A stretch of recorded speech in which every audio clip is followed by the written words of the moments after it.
Plug and Cocktails. It's your honest, no BS, non-salesy conversation about enterprise data management with tasty beverages in hand. I'm Tim Gasper, longtime data nerd, product guy, customer guy at Data.World, joined by Juan Cicada. Hey, Tim, I'm once again the principal scientist here at Data.World. And as always, it is a pleasure to take a break and have our conversation about data.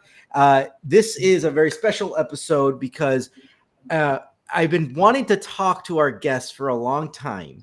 Because if you are inside of about talking about if you're working in data catalogs and you're on LinkedIn, and if you have not heard about Neil Burge, you're probably living underneath a rock. And if you haven't lived underneath that rock right now, we're gonna get out and you're gonna find out all the stuff that he's been doing. Neil, it is a pleasure to have you here because you've been doing all this research about data catalogs, and today is truly an episode of Catalog and Cocktails. We're talking about the catalog and a little bit of not so much cocktails today, but we'll see. But Neil, how are you doing? Yeah, I'm great. Thanks a lot for having me on, guys. Yeah, that's great. So let's kick it off first. So what are we drinking and what are we toasting for today? You've caught me out in the morning of Good Friday, so I'm on tap water here. Unfortunately, but could have been primed better and had a cocktail ready. Yeah, well, I think one of the things here is that we're on different parts of the world. You're joining us from Singapore, right? Yeah, that's right. Yeah, so I'll have to go and get on the cocktails once we finish, right? That's perfect. How about you, Tim? I am doing things a little lighter tonight, so it's late our time. I'm doing a light sky from Blue Moon, so getting a little bit of citrus. It's good, it's tasty, and I'm going to toast to I've been meeting a lot of really cool data people lately. Neil, you're one of them. It's great to connect with the data community. So cheers to the people of data. Yeah, cheers to that. And actually, first time I'm doing this, I'm having wine actually, and a special wine here. It's people. This will be very surprising. I enjoy wine a lot. And there's wine here in Texas. We're from. This is Becker's. And actually, people can see us on the camera. It has the little owl. So this is special bottles that were made for Data.World. So from Becker's. This is very nice. Anyways, cheers to the data people in the community. So cheers. Yeah. Cheers. All right, let's kick this off. Neil, honest, no BS. What's the deal with data catalogs? You've been doing a lot of research around this. So just spill the beans. Tell us. Yeah, well, so I guess set the scene. What I set out to understand, or the question I asked in the research is, what is it that causes someone to say, today's the day I'm going to buy a data catalog? And the reason for this is we've got a backstory and a history of acting as a reseller and helping people select data catalogs in the past. And I just kind of scratched my head because you see, I don't know about you guys, but when I read LinkedIn posts, it's like data catalogs are dead, or the market's gone, this isn't working, and I'm like, is it really? Because I see a lot of demand for it, and so then I just kind of wanted to scratch my head and think, well, okay, what is it that causes somebody to do this? And in my mind, what I'm looking for is a context, and I guess maybe we'll use drinks as a particular example of this. Like the context that you are in if you're a data professional in your organization and the context of your organization is what creates the value for you to finally go off and select a data catalog. So unless the context is in a certain way, you're not going to have the energy, the motivation, the money, the brain space, the time, whatever, to go and do this. And you can think about it the same as a beer. It's late in the evening for you guys. You're hosting Catalog and Cocktails, so you're going to grab a beer or a glass of wine or something like this, and it's just turned 10 a.m. my time. I'm going to do something later on in the day. So whilst I would love to be joining you, the context means that I'm going to go and choose a beverage like water or cup of tea or whatever it might be, whereas you guys are going to change and select something else. So it's really trying to unpack how somebody got to the point of selecting and what had to be true in their organization before that would happen. So I don't know if that makes any sense, because whenever I think of this, I've gone way deep down a nerd rabbit hole to learn how to do this, and I've built a little application that helps me sort of pull people into clusters and see the context that they're in. But I'm well aware that doesn't necessarily mean anything to anybody who's not at the bottom of the rabbit hole with me.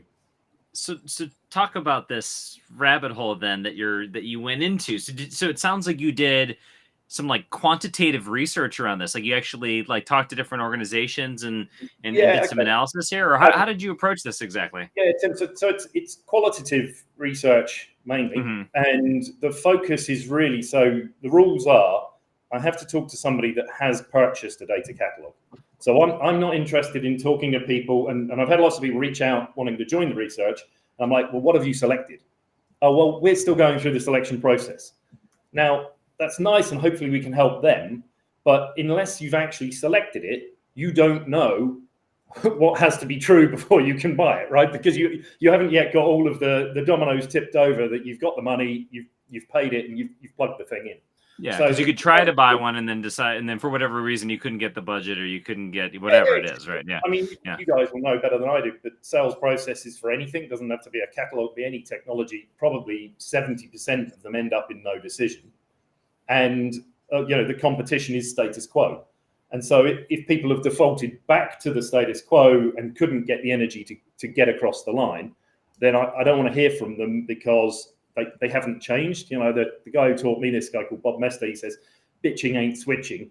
So, you're bitching about your current situation, but if you're not switching to a new vendor or provider, like you haven't made any progress. Like, so I can't understand anything from that.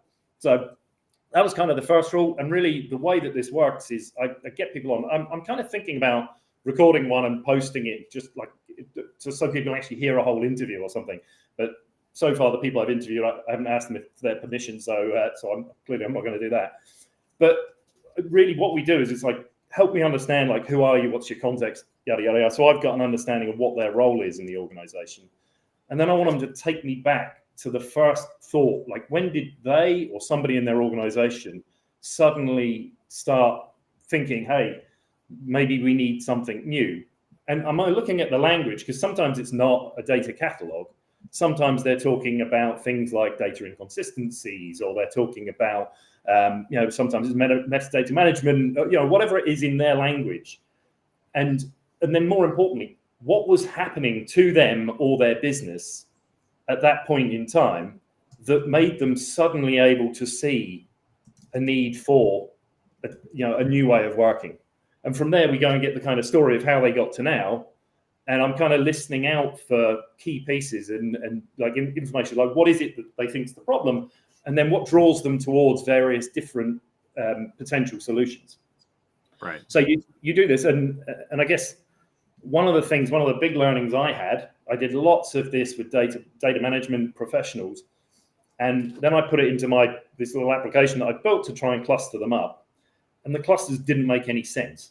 So the idea is that I'm trying to look and say, there's like, if I talk to you guys, it's like there's something that's changed that's pushing me to even start looking at a new problem, and there's something that's pulling me towards solution A versus solution B, whatever it happens to be. And I can kind of group people by common themes. And it just didn't work with the data management professionals. And I realized this because actually they weren't the ones that struggled. They all wanted, they just wanted a catalog, right? The demand is there, which is why I don't think the catalog market's dying. And I had to go and find the people who actually had the problem that was trying to get solved, that then triggered the budget to be given to the data management team to select. So probably gone back down my rabbit hole. Did any of that make sense? Or Yeah, I got many follow-ups here. So okay, so let's dive in. The two main things I want to go into, like, okay, so what are the roles of those buyers? So when you go down that rabbit hole, you realize, okay, all these data management professionals, they all want it, but then who is the person actually making the decision and signing the check? Like, what are those roles? That's number one. And then you ask, what was happening to the business at that moment to realize we need to go invest in a data catalog? Yeah, correct. So what were the things that were happening? So what did he learn? So yeah, okay. Buyers and what was happening to the business? So in terms of the people who were funding it, it depends on the size of the organization, obviously, but down at the kind of lower end of 1,000-odd sized enterprises, you will end up talking to sometimes the CEO, COO, people like that who are motivating money to solve a problem that they've got. Now, those people typically have no idea what a data catalog is, or that this is the solution to the problem. So they go to their data team and they're like, look, you've got to help me solve this. And it's at that point where the data people who've struggled with this sometimes for like 10 years, like literally some of the conversations I've had, like the story goes way back in time, because they've been struggling with like an inability for change management or inefficiencies in the way that they're working for decades. But all of a sudden they have that opportunity. So the people buying can be in the C-suite, but it's certainly senior management who have a business problem to solve. And then they'll sort of give money. They often, and one of the big opportunities I think for any vendor of this is to talk to those people. Because if I go onto any website now of data catalogs, it does a great job stirring the pot for data management people, talking about catalogs, talking about lineage, talking about, we're going to help you govern AI governance. And that's just not the language that people are using when I talk to them and interview them, because they have to learn that language as they go through a selection process. So it's kind of trying to unpack this and say, like, who's the real buyer? And it's somebody with a business problem. And then they'll give the money over, and the data team will often run the selection process, come back with the different options, yada yada yada. And the flavor of the selection process is actually driven by the context the business is in, based on the research I've got. So those data management people, they could be so let's say the CEO, the COO, the CFO, whoever it is who's kind of motivating the higher level problem. We'll come back to what that higher level problem is in a second. Then they go to the data management team. That data management team could be the analytics team. It could be the governance team. It could be whatever team makes sense kind of underneath. Yeah, inside their organization, sometimes they've got a chief data officer, a head of data, whatever. Sometimes it is an analytics team. So it doesn't matter. One of the big things, hardly it's ever about governance. Like literally, virtually none of the people I interview are talking about it to support governance. And so they get the money, and then they get it to go off and shop for their toys. Now, sometimes people have literally, they're talking to vendors, and they've got, like, some people have got a whole, like a Rolodex of the vendors and what they think about each of them, waiting for the money to land so that they can go and buy, whichever one's at the top of the list. Others don't. They go off to Gartner, or they go off to the review sites, or post on LinkedIn, whatever it might be. So, but when I interviewed those people, they could tell me what they didn't like about their situation, but not many of them could tell me why now. So, because when you get to it, it's like, okay, now we selected this. It's like, well, hang on, wait, I'm confused. Like, why now? Like, what is it about? Again, today's the day we're going to buy a data catalog. Why not tomorrow? Why not next year? Like, what is it that had to happen that made it? And they may have been dealing with those problems for many years, right? But somehow they're making a decision now to take action. All right. Yep. So let's jump into this one. This is a rabbit holes going on in different places right now. No, but this is good. Why now?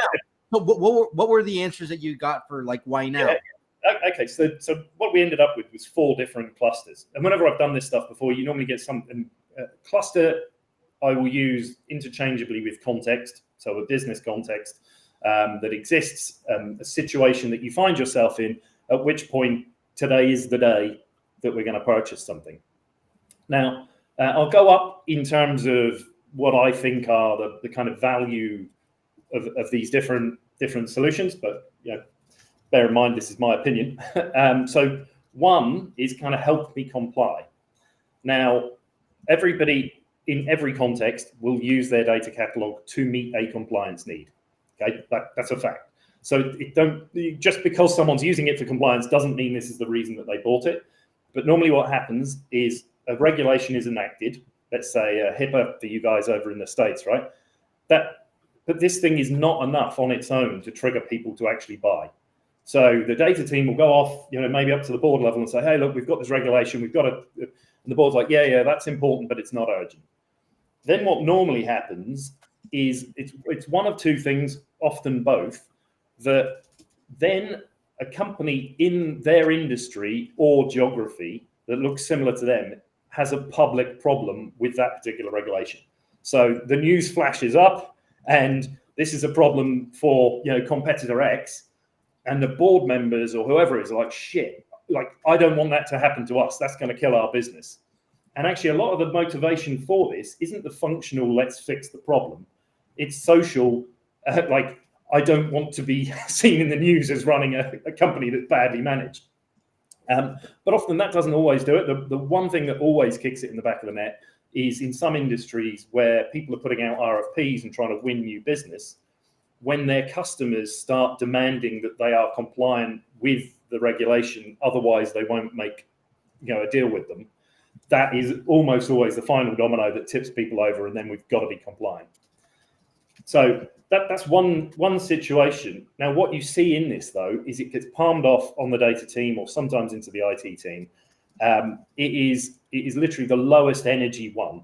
There is no energy in this whatsoever. It's like, we must fix this thing. We will do it as cheaply, as quickly, and as like sort of sticky tape and plaster as possible. So they'll often go and buy something, just to prove to a regulator that they can get a tick box and a check mark, and they're not using the catalog for anything else after that. Like it's not to drive any business outcome or whatever it might be. So that's kind of different than ongoing compliance. This is like, I got a specific nail and I need to hit it with a hammer.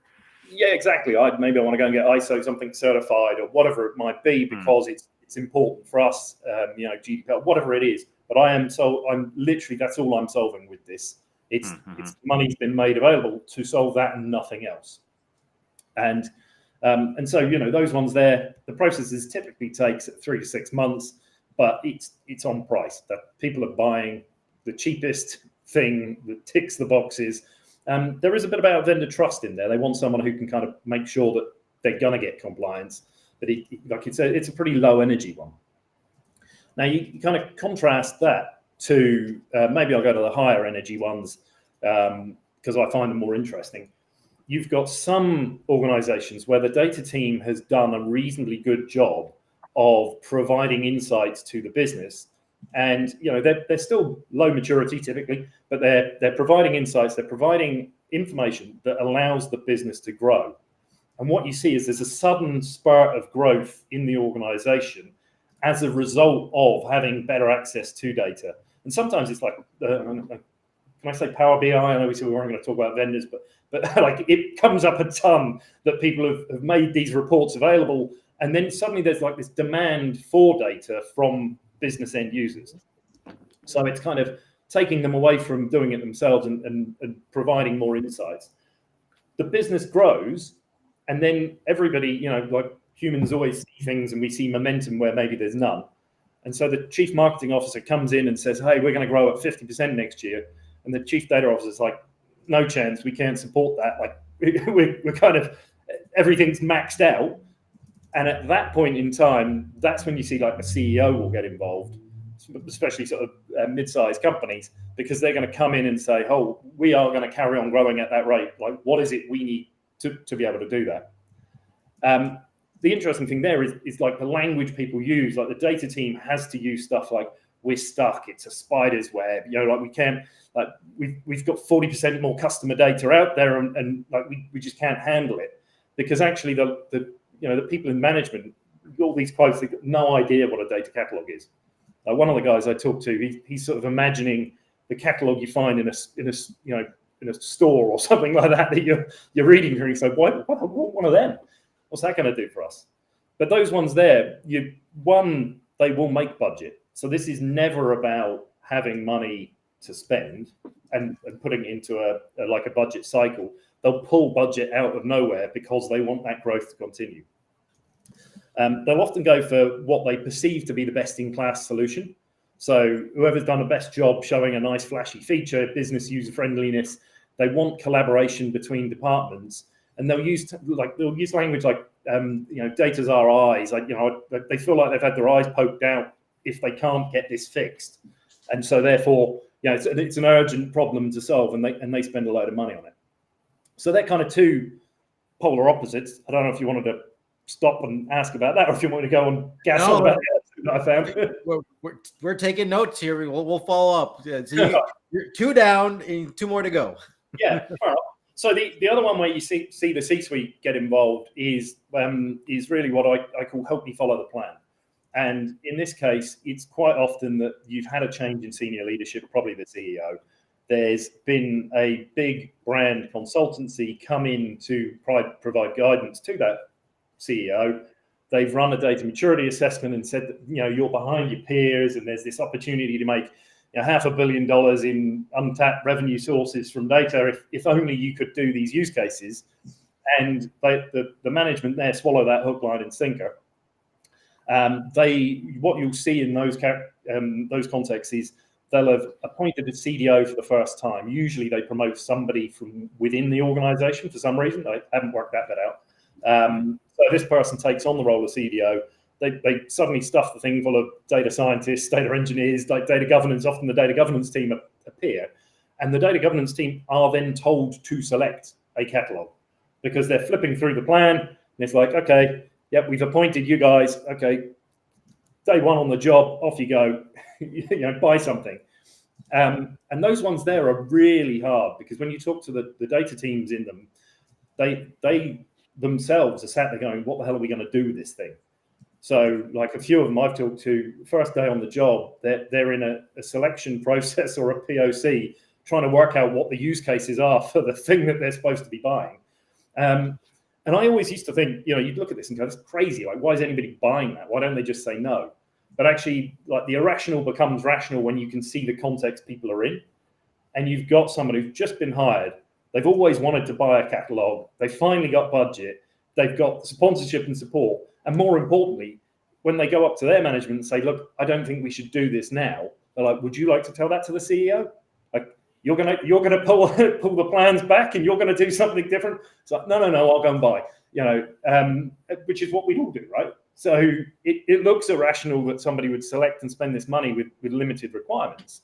But actually, if you understand how they got to where they've got to, it's kind of like inevitable almost. Now, those guys there need trust. They really need trust. And they typically select organizations that will do a lot of the implementation, hand-holding. They'll use stuff like teach me how to fish, or whatever it is with this platform. Whatever it is to help have the confidence, because actually it's come from a partnership type. They've had a consulting partner that's given them a plan. They want to latch on and follow a plan rather than, we've got this problem that I'm trying to solve and down that rabbit hole I go. Those ones there, you're on a shot clock. So if you're selling this stuff, do not hold these people up. And one of the things that I think is quite interesting is you talk to lots of the vendors, the salespeople, they're like, well, I drill in and make sure I get the requirements, because if we haven't got the requirements, they can't buy. I'm like, you don't want to do that here, because you're only pointing out what they already know, which is like, I shouldn't be selecting this right now, but I've still got to. So, you're going to help me achieve this and make a good fist of it, or are you going to slow me down and in which case I'm just going to cast you guys aside and move on. So that's kind of the third context. And then the fourth one is really an efficiency play. It's kind of often they'll use, they want a single pane of glass across their enterprise estate. These organizations have grown, possibly organically, possibly by acquisition. And through time, it gets to a point where the data team is inefficient. They'll often see inconsistencies in the data. They're trying, it'll be triggered by board presentations where two people in the boardroom are presenting about customers, and somebody smart enough with a data brain is like, hold up, like these two things can't possibly be true. Like, how many customers do we have? And it cascades down. And often it's about efficiency. So that in this case, you're competing with hiring more data engineers or hiring another data analyst or something like that, rather than the other data catalogs. These processes are planned. They often take many years. They will have detailed RFPs, probably POCs or pilots with a couple of the different vendors. The budget is made available in a known future state. And you're walking through a sort of standardized selection process there to do this. And often it is about solving some of the stuff you get, like lineage issues, like, if I change this, what the hell falls over there? And, am I going to break something? Like, let's try to get control over the data estate. So they're the four contexts that I've found in the research. And when I went back and then reanalyzed the data teams, it was interesting. You could kind of place people into the context, but only after I'd seen what they were. And sometimes people appeared in the wrong one. So you're like, what are you doing? Like, what are you doing over there? Why are you selecting under that thing? because obviously there's some sort of miscommunication between the people who are paying and the people who are spending. Huh. So. Interesting. So I really like the way that you're framing this, because it's not just about like the use case per se, right? It's actually about, I think the word that you said is context, right? It's the broader context that you're within the organization, the dynamics that are playing out in this larger system. A lot of questions form in my mind. So one, just on this last one here, right? Help me be more efficient. Something I see quite a bit is around like there's one archetype of like people that are in the middle of a digital transformation or a cloud migration or something like that. I know that could probably play out in a few of these scenarios here, but maybe do you think that kind of falls more into like efficiency? Like I'm trying to make sure that happens in an efficient way, or do you think it actually falls into a different category? Efficiency is really efficiency of the data team. So it's are they able to provide the insights that we're expecting at the quality that we want in an efficient manner, or are they all working overtime? Are they, is it taking too long for us to make a change because we've got this sprawling unmanaged data estate that's in there? So yes, they could be putting in a platform to solve this. That's another thing from the follow the plan. Often that comes with a platform play, and the catalog is whatever works with that platform or comes with it. It's not always, it's not about the technology. So and I think we started looking at this, like forget the product. And it's really hard. If you're a vendor of a product, it's really hard to ask you to forget the thing that you're working all day, every day to advance in the organization. But what's the situation someone's in? And again, I go back to this guy, Bob, who taught me how to do this. Like, what do you prefer, pizza or steak? You guys got a preference?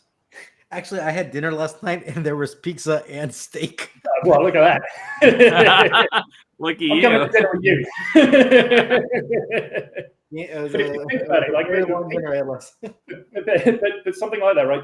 A steak is probably more appropriate if I'm going out for a romantic dinner with my wife and I'm trying to butter her up because I'm off on a business trip or something like that, and I'm likely to have a nice bottle of wine with it or whatever it is and spend a bit of money. Whereas, am I going to go and do that same date for a pizza? Yeah, maybe, but probably not. It's more likely, I don't know, you're trying to feed the kids, or you're out with your buddies having a load of beers after a big game and there's some pizzas there. So, and it's the same thing for the product. The value comes from the context that you're in, not the product.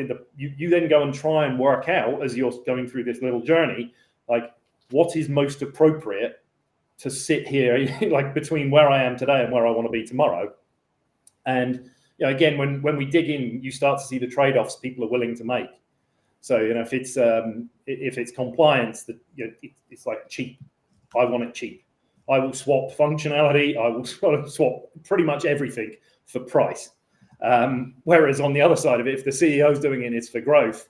Like we will spend more if we think we're getting a better tool. We will do things faster rather than being held back. And the trade-offs that you make is in the selection are driven by the context that you happen to be in the business, not by like the product itself or whatever happens to be there. So before we went into the clusters, these business contexts, we were talking about the personas, the funders, right? And you start saying the CEO, COO. So let's go back to that. And my question is, the buyer, what's the relationship between the buyer personas and these four different business contexts that you've discussed? So I'm not sure I'm following the question there. So in the way I've looked at this, let's go back to it. So we said comply, grow fast enough, help me follow the plan, and help me be more efficient. So in those four different contexts that you discussed, who are the buyers in each one of them? So you've got the selection team, which will be the same data leadership or data management team. They'll often assemble a team. Again, you get different shapes of the team depending on which context they're in. But the person that is pushing for the change is often the senior person who's spending the money and taking the political risk of funding a project to improve something. And that who is is that? not And who, often the chief. It's more often somebody like a COO, EVP, a CEO. It depends on the size of the organization, of course. But you think about the person who's struggling. Like, our business was growing, we've suddenly exploded. Now the chief marketing officer telling me that we can carry on that growth. Chief data officer saying, hold up, no chance. Like, who's that person? Probably the CEO. And they're going to turn around and they will bulldoze. So you've got one person who says yes in the organization, and everybody else's job is to say no to the change, right? Which is why so many get stuck in status quo and go back. And so you need the person who's banging through the walls and making this happen. And it's that person who's got the problem, and they're the ones who are making sure the budget's available. And when you get to the end of this, you've got a CFO who's like the sort of final boss who sat there to try and defeat you. And they're like, why are we spending money on this now? And why are we buying that more expensive product rather than the other one? Because, by the way, I'm too busy to know what a data catalog is. And this one looks just as good as that one to me. Because I'm not sitting through these demos and working it out. So why are you spending more of my money on this right now? So it's the person who's smashing that down and getting the yes that I want, because they're the person who's struggled. So again, if we go back to the context, it's like the struggle that they're in. What's like the pressure that's built up on them that like, I need to go and do something different. I want to get over there. They're the one who's got the energy to actually make it happen. Whereas everybody else is kind of, some of them have got some of the energy, but somebody who's like one of the ladies I spoke to, she spent 10 years struggling with change requests. It was like the worst thing for her. Every now and again, something would break in production, like once a quarter, and she was there doing all-nighters trying to fix it. Somebody had attempted to build data lineage manually in-house and given up because it was impossible. But like, this has been a bane of her existence for 10 years. And she doesn't do anything, like doesn't get the budget to spend it because she doesn't have the clout, the power, or the ability to influence. Then all of a sudden, a consultant comes in, CDO's appointed, here's a budget, off you go. And then she can make the progress and go and run a selection process. But the person that's struggling is somewhere else in the organization. Does that make sense? I don't know. It's yeah, no, that does make sense. And it's clear that, across the board, regardless of context, there's a political will and a political motion that has to happen for somebody to be willing to put their reputation on the line or to make a call. They're trying to make a bet, right, about the future of how things are going to work, right?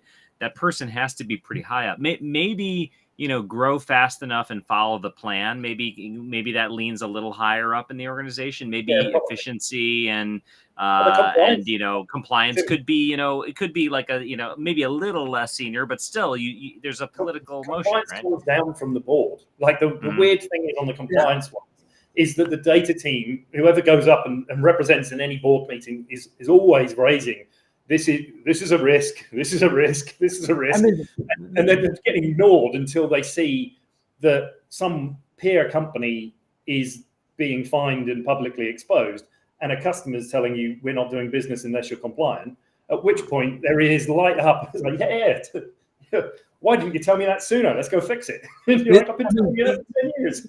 These four buckets is very clear that is something that the C-suite and the board will care about, and they will have that discussion. We're like, we're too slow. Why are we too slow? Like, why are competitors getting things out? And people are like, we have all these inefficiencies. Okay, we need to solve this. Our focus this quarter this year should be about improving efficiency, right? I'm like, hey, another reason things aren't going well, we bring in external consultancies, and they're like, wow, you guys are not doing anything at all. Like, you're immature compared to you're poor compared to your competitors. You need to button things up. And like, okay, the C-suite gets that, right? We don't want to be in the news. That's compliance. I don't want to. We're growing, and you're telling us we can't keep up. Well, we need to freaking grow, so we need to do that. So these are all conversations that the C-suite and the board is going to be having. And as you said, they don't care. They don't even know what a data catalog is. They just know they don't care. And to be honest with them, it's just go solve the problem, right? I don't want. Why do I care about that? You go back to what's his name, the marketing professor. People don't want a quarter-inch drill; they want a quarter-inch hole. And they probably don't want that. Like, they want a painting hung up on the wall or whatever, so that they don't get it in the ear from whoever they're sharing an apartment with. So, what is it that the data catalog is doing for the business? And the reason I think it's important is because in the first interviews I was doing, and I struggled with this. So I've done it before for B2C type purchases, like data management training. And if you are buying your own training, you're the person with the struggle. So it's pretty easy to find you. When I was going into B2B, it was much harder, because actually it's kind of, there's the customer, who's the C-suite person with the problem, and the consumer, who's the data team or whoever they get to use the catalog. And if you end up talking to the wrong person, you don't get the same energy. You don't unpack what's going on. And what I'm seeing is the data team, like in some cases, like the boy who cried wolf. They're always banging the drum for change. They're always asking for this. And actually, if you can understand the context that your organization is in, you can kind of think of these clusters or contexts as like a hand of cards. So I look down, I'm like, okay, are we under GDP? Yep, we are. I've got that one. Like, has somebody in our industry recently been like publicly exposed for this? Or can I go and find something that looks similar enough that I can make people aware of this problem? And or are our customers asking for this? And then once I've got this, and the board wants to be able to tick a box for a particular compliance, I've got a full house. So now I can go and select under the context of help me comply, if that makes sense. So you by looking at these things, I can look and I can ask a question now of somebody who's about to go through the process. The people who are bitching, not switching. And I'm like, well, like, what's going on in your organization? And like, which of like what cards have you got in your hand? Like, okay, chuck those two away. Let's go and look for a couple of aces or whatever it is, so that you're able to follow others that have been able to make the progress in the past. But unless you've got the hand, you're not doing anything. You're still sat there bitching and trying to make progress, and unfortunately, most of the time, not making it. Right. So, for people who are maybe starting to do a little bit of bitching, and they're thinking they might need a catalog, but they're not sure, they're starting to go through the motions here. Well, what are your recommendations for companies or individuals who are on a task force that's looking for catalogs or thinking about starting one, right? Because they've got some, something that some dynamic that has said, hey, let's go start this search here. What are your thoughts, your do's and don'ts, right? Yeah, I mean, there's a couple of them. If you're going to be in help me follow the plan, I don't think you have much. Like, I apologize for the bad news, but you're going to be following the plan. And this is going to be out of your control. By the way, all of the recommendations the consultant made are all of the ones that you've been making for many, many years. But for some reason, if I pay McKinsey millions of dollars, then they sound better. Maybe it's the PowerPoint deck or whatever. But if you're in that context, try to do as little damage as possible. It really is to yourself and to the company, or yeah, you've probably got like everybody looks at the how long is the tenure of a CDO or whatever. It's about as long as it takes for the plan to not deliver. At which point it's all pack up and go somewhere else, right? And so that one's kind of screwy. And the compliance one is disinteresting, because the people who get that budget, they don't necessarily they're going to, like I said, they're going to buy the cheapest thing. They're going to do the tick the box basically. Whereas the two interesting ones are really, is my business inefficient? But more importantly, who does that impact in the organization? Who in the senior level of the organization with the power and the budget is going to notice this, and how are they going to see it? And they might see it because the board meetings or the executive level presentations have poor data in. And I think I saw somebody else's post on LinkedIn, I kind of half tongue in cheek.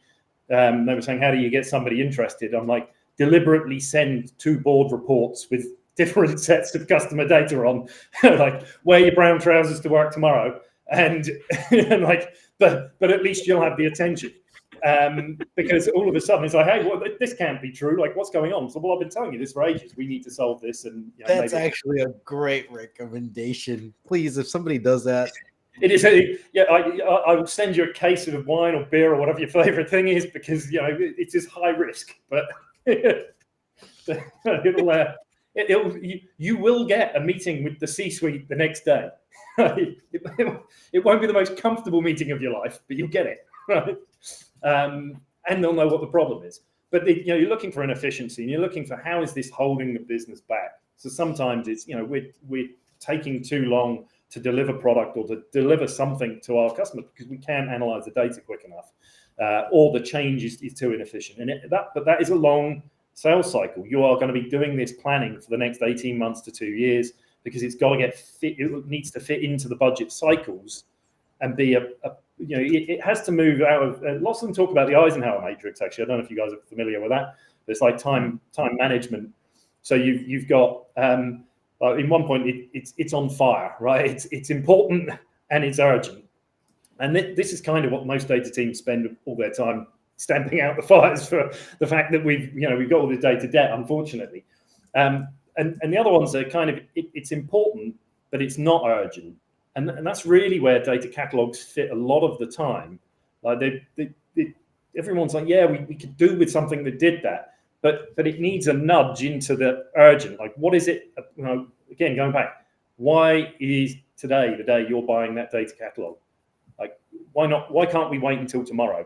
And so, those ones there, how do you nudge it to be more urgent? How do you, sending reports with obvious errors in to show the problem that you've got, can raise it up the flagpole. In the other one, the growth, obviously your business, the focus there is how do we deliver data to the people that matter so that they can use it to grow the business. And at some point, we will run out of road of being able to do this manually and through the processes that we've got, at which point we'll be, be in the conversation saying, I'm sorry, I can't support that unless you give me more resources. So that one there is how do you help people do their job? But you've got to have a view, like, what is it that this person wants? And it isn't a data catalog. It's probably not clean data. I look at all the other stuff out there now of like AI governance seems to be everybody's favorite thing. And it's like, nobody buying AI now wants governance. Like, they're in go mode. Who the hell wants? Yeah, governance. Yeah, go back in the cupboard. Like, come out in 3 months when we've screwed it up. Like, then we'll be ready to listen about governance. But right now, we've got to go and make our mistakes. So, again, I don't know if these are useful things, but that's how I would approach it. But, how do we understand what the business needs and the context of our business in order that we can say with confidence, this is the right time to push for change. So we're not the person who's the boy who cries wolf, who's all, oh no, here comes Neil again. He's going to ask for another data catalog. It's like, so you mentioned AI here just before we go to our lightning round. You mentioned AI here. Like, does the motivation around AI fall into any of these four contexts? Not that I'm aware of yet. Bear in mind that when I'm talking to people, you think about the growth one. Perhaps if we've come up with some AI model that allows us to grow as a business, and then we start to like, we can't support that growth any further, or the new sort of set of customer data is slowing us down. Yes, that might be a case for help me keep growing in the future. But right now, like the executives aren't sat there thinking we need to govern our data better so that the AI delivers. They're looking at it going, wow, like I can do this. I can fire half my staff and put up a chatbot rather than having a custom, well, whatever the hell people are thinking about when they're investing in this stuff. So they're all like charging off at that. And I think if you're trying to slow somebody down, then you're going to make an enemy. And that's the problem. Like, again, you're in that context that they are in go mode, and you've got to find a way of supporting that and planning to get ahead of the curve to say, well, actually, by the way, this is what will happen if we keep doing this.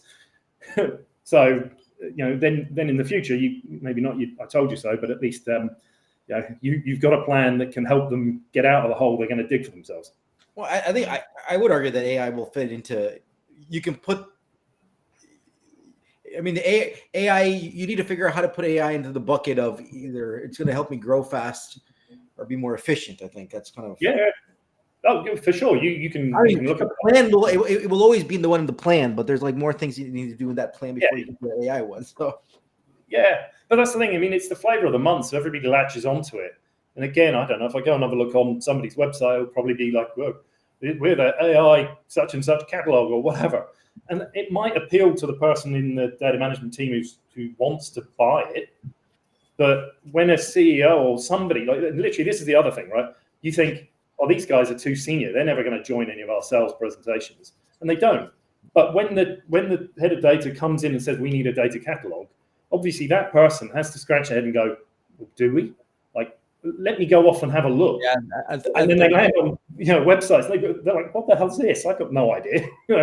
And so if it speaks to them in those contexts, it's like, okay, yeah, I can understand that. Make it easier for us to communicate with the person who wants to solve the problem, where our solution is part of the solution to their problem. Yeah. Well, this has been a fascinating discussion because you are very clearly you have a very clear framework, and I really, really appreciate that. And we have tons of notes we're excited to go through. But before we go to our takeaways, let's go quickly through our lightning round questions. So we got four questions. I'll kick off the first one. So maybe catalogs aren't dead, but did you come away feeling like the catalog space was fading, or is it transitioning to something different? I don't think it's dead. Like, if you look at the people in the data management teams or the data teams, they all want them. I took to one lady who had selected and seen 4 different catalogs fail, and she still believes in and wants to buy the 5th. Right. Wow. So, I don't see there being a lack of demand for this capability. Where I see the problem is, it's a crowded market and everybody's copying all the functions and features, and it's becoming harder and harder to explain to those people that this is going to help you keep growing, or it's going to help you be more efficient, or whatever. So that's where I see the big growth coming from, is helping the people who want it articulate it to the people with the money, so that we can get on with it. And obviously working out within the context, what is it that they need? What is progress? And that, that's a whole other question about the implementation and getting good, business user adoption, or whatever it is downstream of that. But align it with the context so that people actually get what they're paying for. Yeah, you can actually use those contexts to your benefit to create that alignment. All right, second lightning round question. After your research, were you surprised that governance wasn't a major factor or cluster? Yeah, probably was. And it comes up in some of them, often in the follow the plan one, where people have just appointed a governance team and they're going to go off and get the data stewards to use something. And it's like, well, I need a tool so that they can do their job. And one of the things for me is, in the research, I have to not I have to forget what I know, because you want to scream out to them like, how's a tool going to help somebody do a job they don't do? I don't want to do that job. Like, what do I want to do more? I don't care if you give me a fancy tool to do it. But I'm not. No, Neil, shut up, because what's the context that causes them to believe that will help them? So in governance, it is used there, and some of the workflow pieces and the collaboration. But yeah, it did surprise me a bit. I would have thought that there would have been something there. But part of the research, the hardest part for me, is trying to forget what I know and turn up at every interview like a blank slate, just curious about like your story and how you got to now. It's impossible. No imposing of any frameworks or anything, right? Come at it just from like a curiosity and first principles. Yeah, exactly. It's actually much easier to do. I've done this for a different thing entirely, where I knew nothing about the product in question or the category, and I found it so much easier because I'm asking genuinely, like, this is going to be a stupid question, but but when you know something about the middle bit, it's really hard to forget what you know. All right, next question. Multiple choice in this case. Who are the primary beneficiaries of the catalog? Is it the consumers or the data management team, the data engineers, the producers, the C-suite, the board? Well, so it depends again on the context, right? So if you're in the efficiency piece, it's typically more about the data management team or organization having more control over the data that they've got and being able to do more with less. So for them, they're the main beneficiaries of this. because it's going to help them, upskill, do more work, deliver more high quality data to the right people at the right time. Whereas the beneficiary in the help me grow piece is often the go to market organization who need, again, they go back. It's like the data's our eyes. Like if suddenly they pluck my eyes out, I can't see where I'm going. So help me see this. And so the use case for those guys is much more about making sure we've got good reports coming out that people can use to collaborate and win more business or keep the organization going strong. Help me follow the plan piece. Nobody, unfortunately, nobody's doing the job already. So all of a sudden it's like, hey, here's a catalog. By the way, you're also going to have to give us some of your data job to come and be a data steward. You're like, oh, great. I was hoping for a bit more overtime. So, I don't think you've got a lot of end users there that are going to thank you for it. And the compliance one, it's usually somebody in IT and risk or whatever who are ticking a box. And yes, it's the board eventually so that they can sleep well at night. You look at the motivations, you've got functional motivations that have, help me do something I can't do. But actually, where I think a lot of people miss it is there's the emotional one of I am so scared that my company is going to be blown up on the news and business is over. Yeah. And the social one of I don't want to be down the golf club explaining to all of my other golf buddies about how my organization was asleep at the wheel when this regulation's been around for 5 years or whatever it happens to be. Yeah, no, that's very, very fair. All right. Last lightning round question here. Do only large companies need catalogs?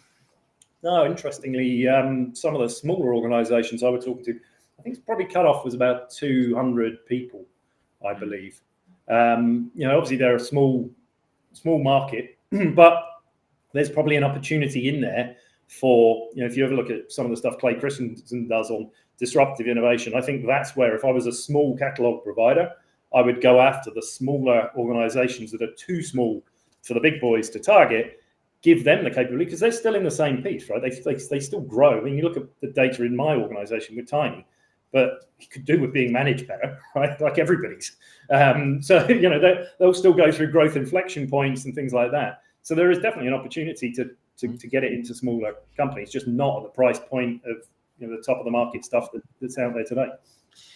Wow. All right. This is fascinating. I'm excited for this. Tim, take us away with takeaways. Let's do this. All right. It's takeaway time. So, Neil, this has been absolutely fascinating to hear this journey that you've gone through. We started with this honest, no BS. What's the deal with catalogs? You've been really doing a great qualitative deep dive research around really trying to answer this question of, okay, people say catalogs are dead, but I see all this demand for them. Like, what is actually causing people to buy them, right?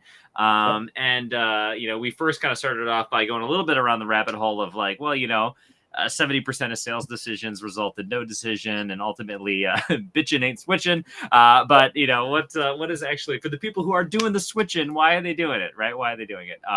And so you talked about it's that, but it's also if somebody switched and you're still bitching, what can you learn from that person so that you can join them if that's where you want to go? Sorry, exactly. That's the most important bit for me. Yeah, no, exactly. That's well stated. And you started to kind of define these clusters, and you were starting to see some patterns around. Okay, depending on these clusters, who's funding it, right? Is it mostly the C-suite? They're the ones who have the political wherewithal to make the changes, right? They're the ones making the bet. So you kind of narrowed it into these four clusters, right? So I'll mention two of them here, and then I'll hand it off to Juan. So help me comply, right? The data catalog is being used to meet some kind of a compliance need, but ultimately this is about checking the box. It's a hey, let me find kind of the cheapest thing that solves the problem. You called it a low energy use case. It's very reactive. Maybe the board saw some other company in the industry get really nailed with a PR fiasco or a big fine, and they're like, oh gosh, that can't be us. Let's make sure we get the right solution in place. Let's hit that nail, right? And then you mentioned the second context was, so imagine you're a company that's growing, right? That company needs to hit some target of growth. CMO says, hey, we're gonna hit 50% growth. CDO says, hold on, we are not gonna hit that. CEO gets involved and says, "Oh, well, what do we have to do? How do we make this happen?" See, I want the CMO reality to happen, not the CDO reality to happen. Absolutely, yeah. CDO says, "Well, we have challenges around our data, and if I got to provide all the reporting and things like that, the CMO needs to target the right markets and things like that. We've got a lot of work to do." You said that's a higher energy use case. That's actually maybe a more positive reason to kind of pursue.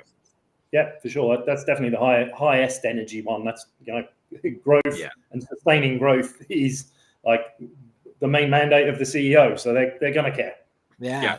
So then we continue on the other ones, right? So the other one is help me follow the plan, right? The C-suite is involved because something happened and their consultants come in and they're doing some data maturity assessment and they realize they're behind their peers. So you probably promote your first CDO. It's usually internal. They're building a team. They're told per that assessment, they have to go select the catalog. So these are really hard because they ask, like, what are we going to go do with this? So they're trying to figure out what are the actual use cases, and they don't really know that they need a data catalog, and they actually probably realize that they don't need it right now. But hey, what are you going to go say if the C-suite is telling you that we have to go do that, right? So these folks don't have the requirement. They actually don't know why they need a data catalog, but they're doing it because they're kind of told to do. So that's that. Help me follow the plan. And then the fourth one is help me be efficient. So you would only have that single pane of glass. So the efficiency of the data teams, right? Can they provide quality insights fast enough? And a lot of this happens because companies have grown through an acquisition. So that's why data teams are inefficient. There's so many inconsistencies. People are presenting different numbers. So another issue here is that they're competing by hiring another data engineer. Should I go spend on the tool?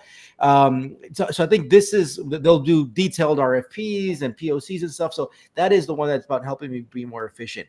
But we start kind of going down. The very specific thing is like, just go help me solve the problem, right? People, like you said, people don't want a 1/4-inch drill. They need a hole, and they really don't need a hole. They want to go put a painting on the wall. The thing we said, data teams, they're data teams who are like the boy who cried wolf, because unless they don't know what that context is out of those 4 buckets that we talked. And I love how you say about the recommendations for companies.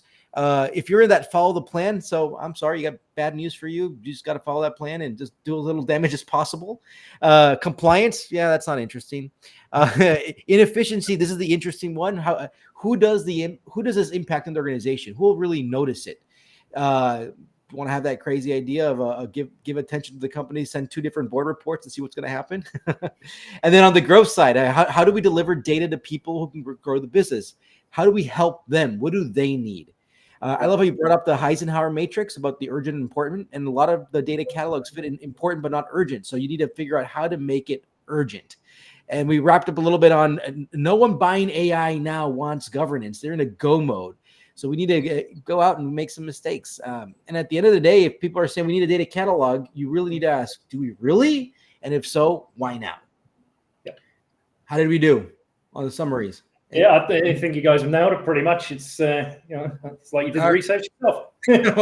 We listened to you. All right, to wrap up here, 3 final questions. What's your advice about data, about life? Who should we invite next? And what resources do you follow? My advice, I've just spent half an hour or so trying to give some advice. My advice, if you're in a data role, is to go and buy a book about business and read it.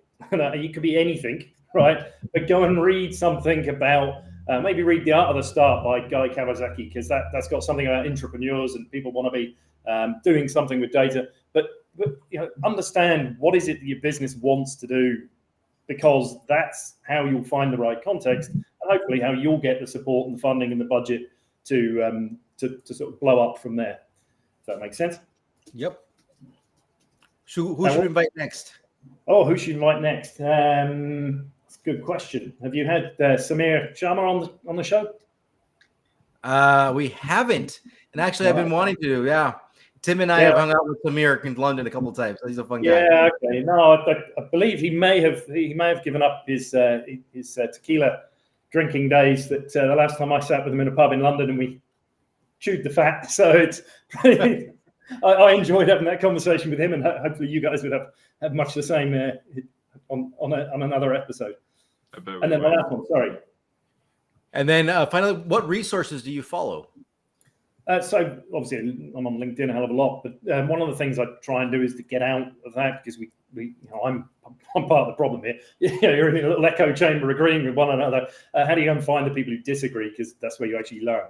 But the resources that I mainly use, I go back to like books. I read probably a book a week. It's something I try and do. Most of them are business books. Some of them are psychology books. Some of them are random things that, that appear as references.